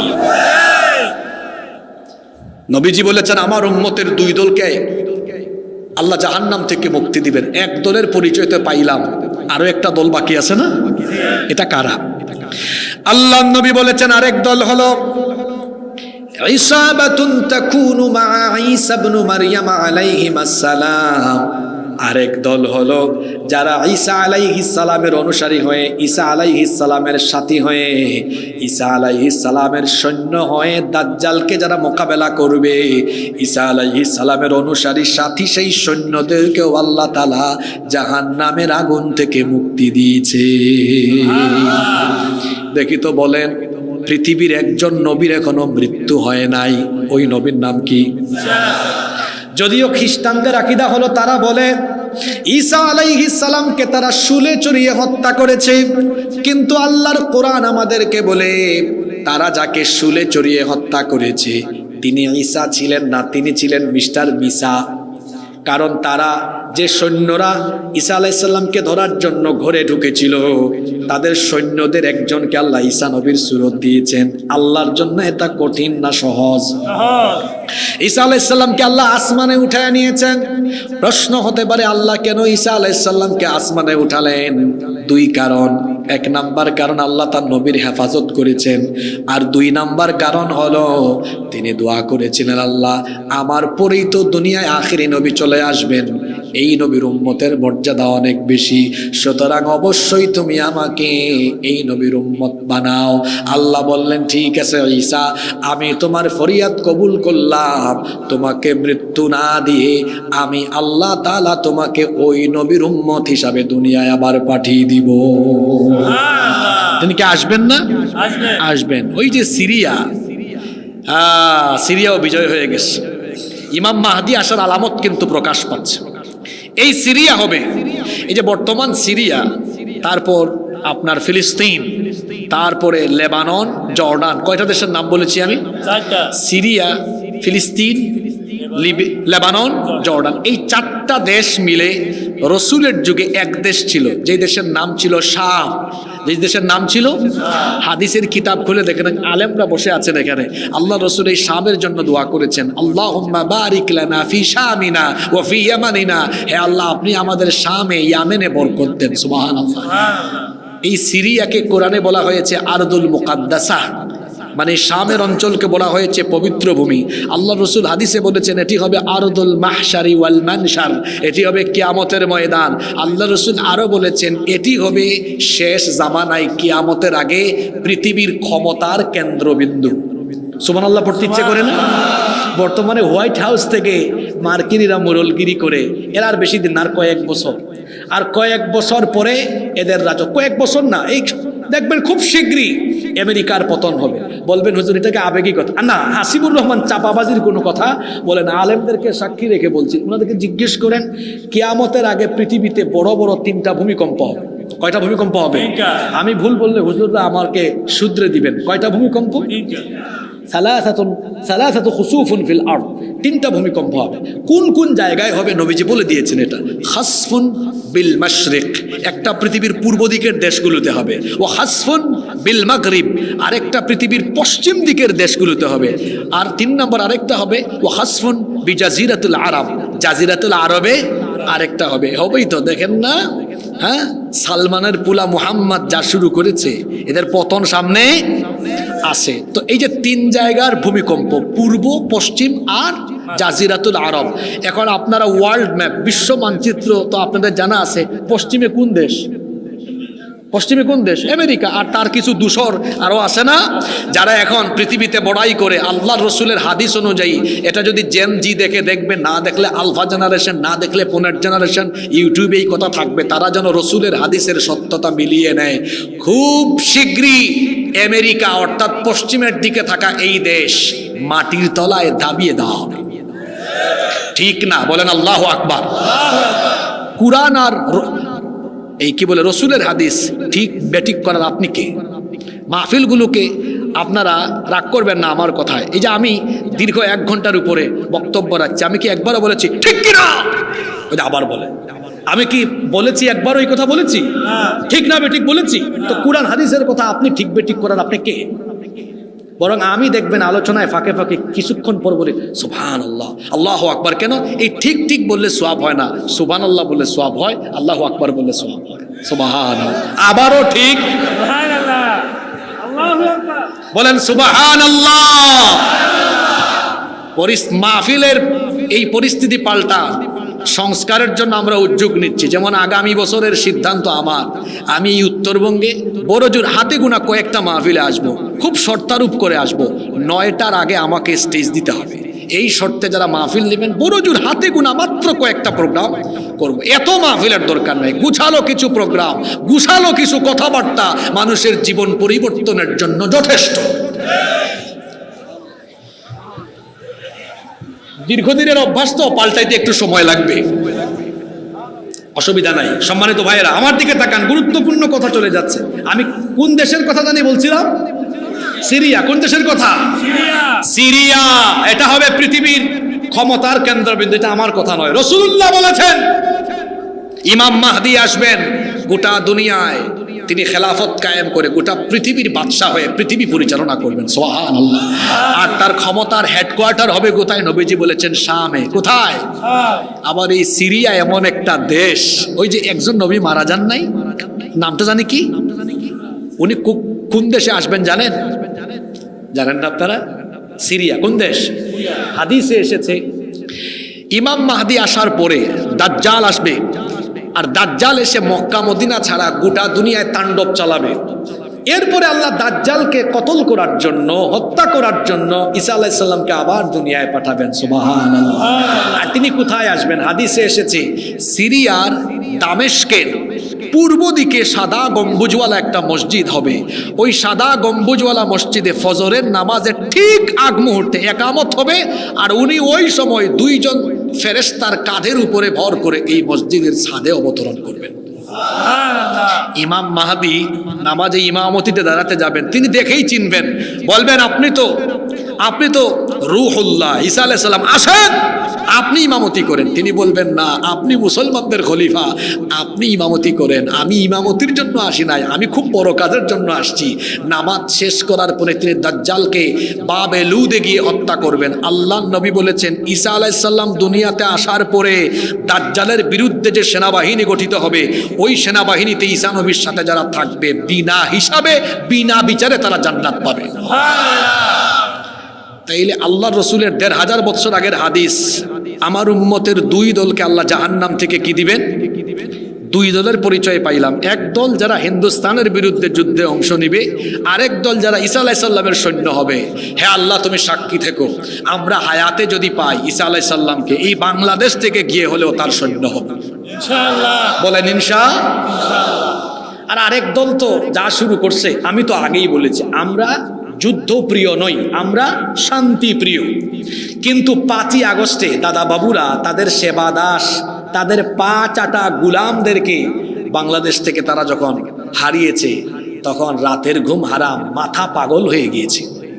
আপনারা আমার শেষের দিকের কথাগুলো মনোযোগ দিয়ে শুনতে হবে।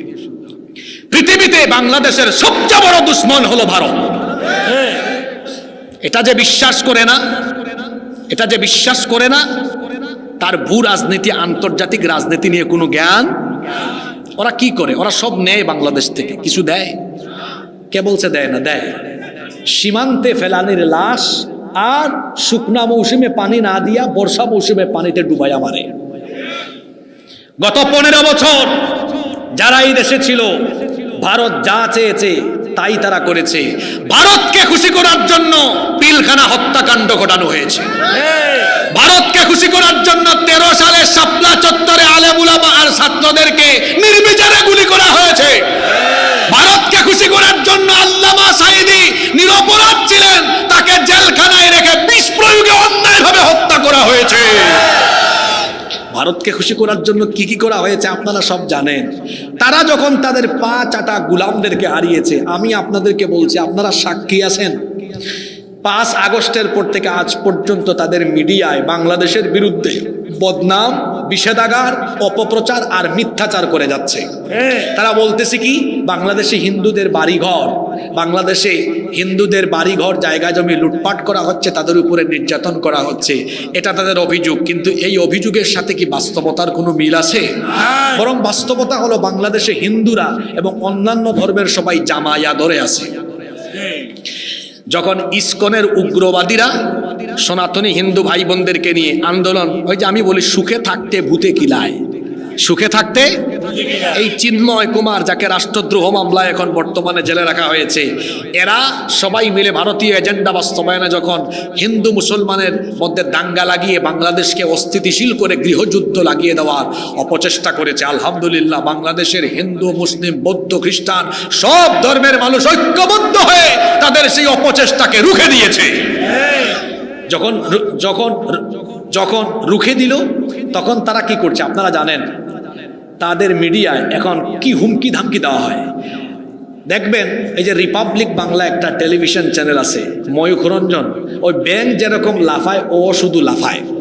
তারপর বাংলাদেশের মানচিত্র ডিসপ্লেতে বড় করে আনার পরে বলে, আচ্ছা এই যে চট্টগ্রাম ফেনে দিয়ে ঢুকে 5 মিনিটে আমরা আলাদা করে দিব, এই যে সিলেট এটাকে আমরা আলাদা করে দিব, এই যে রংপুর, মানে এই রংপুরের অন্তর্ভুক্ত আপনারা সহ যারা আছেন, নীলফামারী, কুড়িগ্রাম, লালমনিরহাট, এই পঞ্চগড়, তারপরে ঠাকুরগাঁও, এগুলাকে আমরা কি করে দিব? আলাদা করে দেব। এই ময়ূখ রঞ্জন, এটা তোর বাপ দাদার দেশ নাকি রে? তোর বাপ দাদার জায়গা জমি নাকি দখল করে নিবে? আমার 56,000 বর্গ মাইলের বাংলাদেশের মানচিত্রের দিকে কেউ যদি চক্ষু দেয়, তাহলে সেই চক্ষুকে বাংলাদেশের মানুষ উপড়ে ফেলবে। আমার বাড়ি তো দাঁড়া,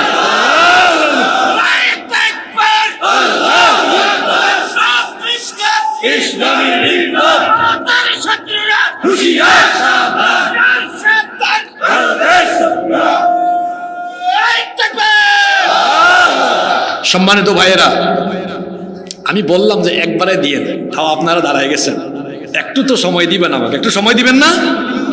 আমার এই কথাগুলা শেষ করতে দেন, মনে জমানো অনেক কথা, আমার কষ্ট হচ্ছে নাকি আপনাদের? আমার বাড়ি কোথায় জানেন আপনারা? আমার বাড়ি সিলেটে। তা আমাদের সিলেটের মানুষ একটু গম্ভীর থাকে, ঠিক আছে, কিন্তু এদের অতীতের ইতিহাস ভালো। তো শাহজালাল রহমতুল্লাহ আলাইহের রুহানি সন্তানেরা সিলেটে এসেছিলেন। হজরত শাহজালাল রহমতুল্লাহ আলাই 360 জন ওরে নিয়ে এসেছেন। তিনি কেমনে ঢুকেছেন সিলেটে জানেন আপনারা? সিলেট ঢুকতে একটা নদী পড়ে, ওইটার নাম সুরমা নদী। সুরমা নদীতে এসে তিনি জায়নামাজ বিছিয়ে, আল্লাহর ওলি জায়নামাজে করে সুরমা নদী পার হয়েছেন। সিলেটে ঢুকে তার 360 জন সাথী নিয়ে গৌর গোবিন্দকে সিলেট থেকে উৎখাত করে দিয়েছেন। আমরা সেই শাহজালাল রহমতুল্লাহ আলাইহের উত্তরসূরি রুহানি সন্তান, তার সিলেটে থাকি। এই যে বলে সিলেটকে আলাদা করে দিবে, তো সিলেটের মানুষ আমার আঞ্চলিক ভাষায় খুব মজা করে বলেছে, সীমান্তে বলেছে, আও আইয়া হামাও, আমরা রেডি আছি, আইলে বাদাম দেবো। কিতা দেবো? বাদাম। বাদাম আবার খাওয়ার বাদাম না, এটা আও মানে আসো, আইয়া হামাও মানে এসে ঢুকো, এর বাদে আমরা 2টা বাদাম দেব। আর ওইদিকে চট্টগ্রাম নিয়ে কথা বলে, এদিকে রংপুর নিয়ে কথা বলে। এত সহজ? আমার 56,000 বর্গ মাইলের এই মাতৃভূমির দিকে কেউ যদি চক্ষু বাড়ায় কিংবা কেউ যদি মনে করে তারা এই দেশকে অঙ্গরাজ্যের মতো ব্যবহার করবে, ইউনূস সাহেব তো বলেছেন 7 সিস্টার, আর আমি কোরআন হাদিসকে সামনে রেখে কথাগুলো বলে গেলাম। ওরা বাংলাদেশের দিকে চক্ষু দিলে রাসূলুল্লাহর হাদিসের ভবিষ্যৎ বাস্তবায়ন হয়ে যাবে। শুধু 7 সিস্টার, 7টা রাজ্য নয়, তাদের সবগুলো রাজ্য মুসলমানদের দখলে এসে আমাদের পূর্বপুরুষরা 750 বছর ভারতকে শাসন করেছিল। এবার বহু বছর পরে দেখা যাবে এই বাংলাদেশের 14 কোটি মুসলমান 140 কোটির শক্তি নিয়ে, আর ভারতে 130 কোটির 30 কোটি আছে আমাদের ভাই, ওইদিকে 30 কোটি সমান 300 কোটি, এদিকে 14 কোটি সমান 140 কোটি, মোট হলো 440 কোটি।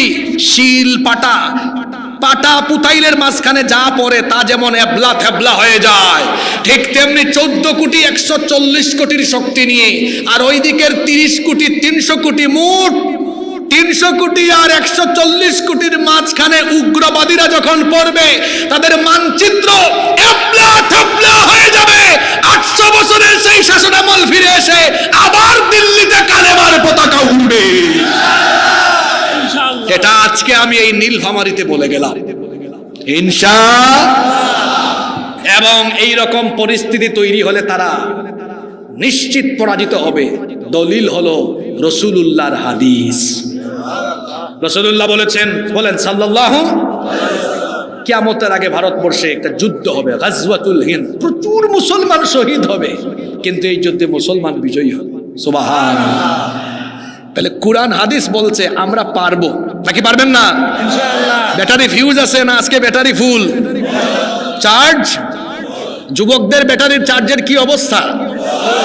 ফুলফিল, ফুল লুড আছে, এখন খবর আছে। কোরআন হাদিস বললাম, একটু বাস্তবতা বলি কেন তারা পারবে না। ভূ রাজনীতি আর আন্তর্জাতিক রাজনীতির ব্যাপারে যাদের জ্ঞান আছে তারা জানেন, ভৌগোলিক কারণে বাংলাদেশ আর ভারতের মধ্যে কোনো ক্ল্যাশ তৈরি হলে ভারতকে যারা দেখতে পারে না, এইরকম দেশ এসে সরাসরি বাংলাদেশের পক্ষ নিবে। যেমন যে চীন, আরো কয়েকটা দেশ আছে, এদের কাছে এমন জিনিস আছে একদম উড়াই দিবে, আছে না নাই? দেখেন না, ওরা আমাদেরকে হুমকি দেয়, সীমান্ত অবরোধ করলাম, তোমাদেরকে চিনি দিব না, আলু দিব না, পেঁয়াজ দিব না। আলু পেঁয়াজ চিনি তোর বাপের নাকি? এগুলো কার? যারা বলেন কার? ওই যে শুভেন্দু বিজেপি উগ্রবাদী নেতা, সে যেদিন বলেছিল, আমি ওই দিন শরীয়তপুর চেনেন আপনারা? শরীয়তপুর মাহফিলে সেই দিন বক্তব্যে আমি তার জবাব দিয়েছিলাম, তাকে বলেছিলাম শরীয়তপুরের মানুষ এবং সাথে আমার প্রিয় বাংলাদেশের সকল জনগণকে আমি বলবো, আপনারা কয়েকটা দিন সবর করেন, তার পণ্য আমাদের কাছে বিক্রি করতে না পারলে তার পণ্য পচবে। আর তাদের বাণিজ্যের, রপ্তানি বাণিজ্যের বড় কাস্টমার বাংলাদেশ। ও যখন পণ্য বেচতে পারবে না, দেখবেন কয়দিন পরে পা ধরবে। যা বলেছি তাই। গত 3-4 দিন আগে আপনারা দেখেছেন, এখন তারা ব্যবসায়িক মন্দায় আছে। 3-4 দিন আগে আমি দেখলাম কলকাতার এক টিভি চ্যানেল এক সাংবাদিক ব্যবসায়ীকে বলছে, কি অবস্থা আপনাদের ব্যবসায়িক হালত কি? তো সেই ব্যক্তি জবাব দিচ্ছে, খুব খারাপ অবস্থা, আধা পেট খেয়ে আছি গো। আমি এটা শুনে বললাম, তুই আরেকটু সবর কর, না খাইয়া মরে যাবেন গো। এমনিতেই নাই তোদের টয়লেট।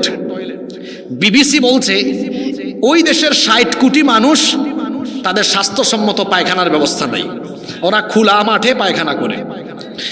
আমি একটানা 3 বছর, 18 সালের আগ পর্যন্ত 3 বছর একটানা ভারতে গিয়েছি, 8-9টা স্টেট সফর করেছি। তো 18 সালে আমাকে কলকাতা এয়ারপোর্টে ওই যে হুজুর দেখছে তো, খুব হ্যারেস করলো, আটকায়া রাখলো কয়েক ঘন্টা। এরপর থেকে আমি ভারতে আর যাই না। তো আমি সেখানে নিজেই চাক্ষুষ দেখে এসেছি। আমি একবার ওই যে ভারতের পশ্চিমবঙ্গের 24 পরগনা আছে না, ওখানে মাহফিলে গিয়েছি। তো কলকাতা এয়ারপোর্ট থেকে আমাকে নিয়ে গেছে। মাহফিলে নিয়ে যাওয়ার পরে তারপরে মাহফিল মসজিদের কাছে ছিল, আমি তো ইস্তেঞ্জা সারলাম, অজু টজু সারলাম। এখন আমার তো ফ্লাইট পরের দিন সকালে ঢাকায়, কলকাতা থেকে ঢাকায়। তো আমি এক বাড়িতে তারা আমাকে নিয়ে গেল, ওখানে রাতে আমি থাকবো। তো রাতে আমি ঘুমায় গেলাম। ফজরের সময় আমি যখন ঘুম থেকে উঠলাম, নামাজে যাব, তো ওই ছেলে আবার কলকাতা ইউনিভার্সিটিতে পড়ে, যার বাড়িতে আছে, ও আমাকে রিসিভ করে নিয়ে গেছে। তাকে বললাম, ভাই তোমাদের ওয়াশরুম কোথায়, কোন দিকে? অ্যাটাচ তো কোনো বাদ দেখে না। তো বলতেছে, হুজুর আসেন বের হন। তো বের করে আমার বাইরে নিয়ে গেছে। তো আমি ভাবলাম বাংলাদেশেও তো আমাদের গ্রামে গঞ্জে এমন বহু এলাকা আছে যে ওয়াশরুম বাইরে থাকে, আমি ভাবছি সম্ভবত এরকম। ও আমারে নিয়ে খালি হাঁটে, খালি সামনের দিকে আগায়। তা আমি ভাবলাম কি আজীব অবস্থা। আমি বললাম ভাইরা আর কদ্দূর? আরেকটু সামনে। ও খালি হাঁটায়। আমি বললাম আর কদ্দূর? আরেকটু সামনে। তো নিতে নিতে আমারে বলে, হুজুর আমি দাঁড়ায় আছি, আপনি একটু সামনে যান, গেলে আপনি এখানে ব্যবস্থা পাবেন। তা আমি ভাবছি সম্ভবত সে শরমে আমার সাথে যেতে চাচ্ছে না, সত্যিই তো সামনে কিছু আছে। আমি হেঁটে দেখি কিচ্ছু পাই না। তো দেখলাম ওখানে কিছু মানুষ হাঁটাহাঁটি করতেছে। আমি ফিরে এসে বললাম, ভাই কই পাঠাইছো? কিছুই নাই এখানে, কিছু মানুষ দেখলাম হাঁটাহাঁটিতে। কই হুজুর যাদেরকে হাঁটাহাঁটিতে দেখছেন এরাও আপনার মতো ওই কামে গেছে। তো বললাম ওই কামে গেলে জায়গা কোথায়? কয় দেখেন নাই কত বিরাট আয়তনের জায়গা। আমি বললাম ইন্না লিল্লাহি ওয়া ইন্না ইলাইহি রাজিউন। বললাম ভাই মসজিদ কোথায়? কয় যেখানে মাহফিল করছে। আমি বললাম চলো, 15 মিনিট লাগুক আর 20 মিনিট লাগুক, ওখানে যাব। সেখানে গিয়ে ইস্তিনজা করে ওযু করে নামাজ পড়ে তারপর আমি এয়ারপোর্ট গিয়েছি। নিজের চোখে দেখেছি স্বাস্থ্যসম্মত পায়খানা এদের। এমনি তোমাদের 60 কোটি মানুষের পায়খানা নাই, টয়লেট নাই। এর মধ্যে যদি বাংলাদেশে তোমাদের পণ্য না ঢুকে, ব্যবসা যদি ভালো করে করতে না পারো, অভাবে অনটনে দুর্ভিক্ষে তোমাদের মতো উগ্রবাদীরা মরে যাবা। আমার দেশের মানচিত্রের দিকে হাত বাড়ায়ও না, শেষ হয়ে যাবা তোমরা। শুধু তাই নয়, ওরা আমাদের দেশে থেকে কিছু লোক যারা চিকিৎসায় গিয়েছে, ভারতীয় পতাকাকে প্রণাম না করলে বলে চিকিৎসা দিবে না, জানেন না আপনারা? এখন কি অবস্থা? বাংলাদেশিরা যায় না, তাদের পর্যটন খাতে, তাদের চিকিৎসা খাতে ধস। এখন তারা ডিসকাউন্ট ঘোষণা করেছে বাংলাদেশিদের জন্য 40%, 50% ছাড়। শুধু তাই নয়, বাংলাদেশিদের জন্য আলাদা হেল্পলাইন। আমি বলছিলাম গত কয়েকদিন ধরে, বাংলাদেশ থেকে কেউ আর যাইয়েন না। আমি বিশ্বাস করি মেডিকেল সায়েন্সের যে বই পড়ে ওরা ডাক্তার হয়েছে, ভারতীয়রা মেডিকেল সায়েন্সের সেম বই পড়ে আমার দেশের ছেলেমেয়েরাও ডাক্তার হয়েছে। আমার দেশের ছেলেমেয়েরা যদি আন্তরিকতা বাড়ায়, দেশপ্রেম আর ইমানি চেতনা নিয়ে চিকিৎসা ব্যবস্থায় এগিয়ে আসে, ভারতের চাইতে বাংলাদেশের চিকিৎসা ব্যবস্থা আরো উন্নত হবে ইনশাআল্লাহ। সুতরাং দেশের এই কঠিন পরিস্থিতিতে আপনারা কমিটির আবার ধরেন না কোথার থেকে হুজুর আনছেন, উনি শুধু গাজবাতুল হিন্দ বলে চলে গেছে, আমল আখলাকের কথা বললো না। শোনেন, আপনার দেশের স্বাধীনতা সার্বভৌমত্বই যদি টিকে না থাকে তো আমল আখলাক কোন দেশে করবে? যখন দেশের স্বাধীনতা সার্বভৌমত্ব, ইসলাম আর মুসলমানদের অবস্থা চরম অবস্থায় পৌঁছে যায়, তখন দেশ বাঁচানো, ইমান বাঁচানো, ইসলাম বাঁচানোর জন্য সেই ক্ষেত্রে সচেতন হয়ে সবাইকে ঐক্যবদ্ধভাবে তা মোকাবেলা করা ফরজে আইন। আমি সেটাই আপনাদেরকে বলে গেলাম। এই দুইটা আয়াত কি বার্তা দিল? ইমানের কোয়ালিটি থাকলে এদের সাথে কেউ পারে? জোরে বলেন, কেউ পারে? তাহলে আমরা যদি ইমানের কোয়ালিটি নিয়ে বাংলাদেশে থাকি, এই 56,000 বর্গ মাইল বাংলাদেশকে কেউ মোকাবেলা করতে পারবে না। কিসের কোয়ালিটি? এখন ইমানের কোয়ালিটি বাড়াতে হয় কি দিয়ে? জোরে বলেন, ইমানের কোয়ালিটি বাড়াতে হয় কি দিয়ে? প্রতিদিন 5 আয়াত করে কুরআন অর্থ সহ পড়বেন, 4 বছর লাগবে শেষ করতে। অথবা 10 আয়াত করে পড়বেন, 2 বছর লাগবে। অথবা 20 আয়াত করে পড়বেন, 1 বছর লাগবে ইনশাআল্লাহ। এভাবে কোরআন পড়ে, কোরআন বুঝে, কোরআনের সাথে থেকে নিজেদের ইমানকে সমৃদ্ধ করার তৌফিক আল্লাহ আমাদেরকে দান করেন।